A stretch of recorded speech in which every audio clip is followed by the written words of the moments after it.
I am now thrilled to introduce this morning's first honorees, Elsie McCabe Thompson and William C. Thompson, Jr. Elsie McCabe Thompson is the president of the New York City Mission Society, one of the nation's oldest social service organizations. For centuries, the Mission Society has provided educational and restorative justice programs and community events that help children and young adults in the city's most underserved communities to break the cycle of poverty and achieve success. A visionary who tackles seemingly daunting challenges head-on, Elsie has guided the Mission Society, now in its third century, as it fights the war on poverty through education. Throughout her life, Elsie's inherent drive, coupled with her unwavering commitment to helping the underserved, has been at the heart of her success. In 2011, she was one of the first people selected from an international pool of candidates to be awarded the Ford Foundation Visionary Award for her singular determination and enrich the lives of all through a deeper engagement of African culture and art. Elsie is the former president of the Museum for African Art. During her tenure, she transformed the tiny, financially struggling institution into a premier arts institution recognized around the world. Previously, she served as New York City Mayor David Dinkins' chief of staff, overseeing the Constituency Affairs Office, and was a senior litigator with Sherman and Sterling. While practicing law, she co-founded and ran a training and mentoring program for minority students, providing educational programs for more than 10,000 young people. Elsie McCabe Thompson is a graduate of Barnard College and Harvard Law School and currently resides in Harlem with her husband, William C. Thompson, Jr. William C. Thompson, Jr. is a dedicated advocate for innovation, diversity, and progress in the public and private sectors. He is a partner and chief administrative officer for Siebert Williams Shank Co, LLC, one of the largest minority and women-owned investment banks in the United States.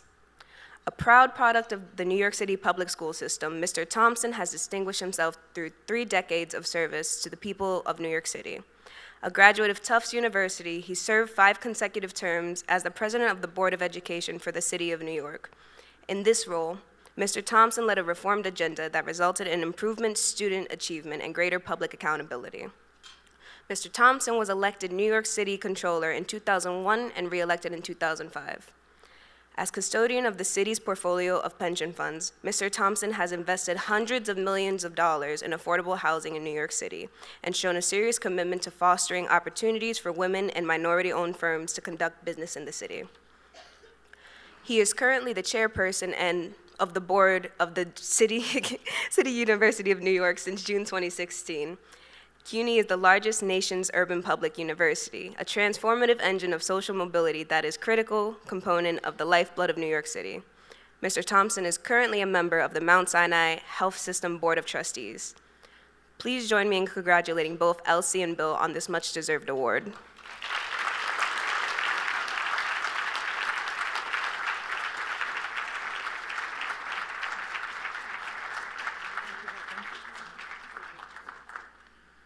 Good morning.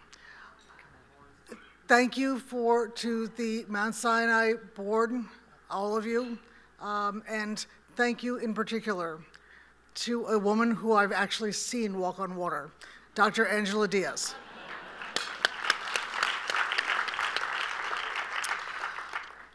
Both of my kids, I have boy-girl twins who are now 26, who have aged off our healthcare system.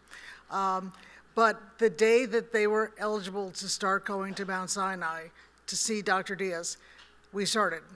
So not only were my kids Angela Diaz, Mount Sinai Adolescent Health patients, but they both assumed that she was their only doctor. So much individual attention did she get from them, did they get from her, that they assumed that she was the only one.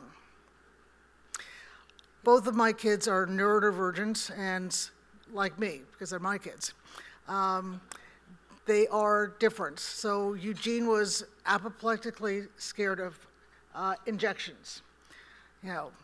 It was traumatic. I practically had to pin him down to get him to take any of his, newly adolescent, vaccines.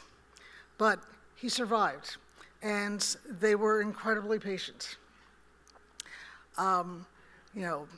I had a horrible car accident just 10 months ago, and I went to Mount Sinai Morningside only because I am too old, a little bit, to go to the Adolescent Health Center.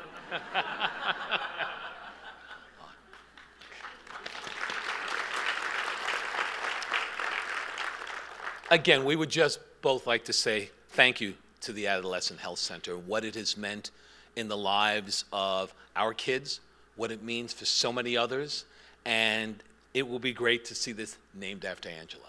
So it is a pleasure for us both to be here. I would be remiss if I didn't say and talk about Jean and Melissa briefly and just how they continue to inspire in your comments. And through the ups and downs in life, you have a great foundation and great support in the Adolescent Health Center. So thank you for inspiring us this morning. Thank you to the Health Center for what it means in the past, over the decades, and to children like ours, to so many others over the years, and our kids now are 26. So I'm surprised they haven't come back. But again, thank you all so much. It's a pleasure to be here.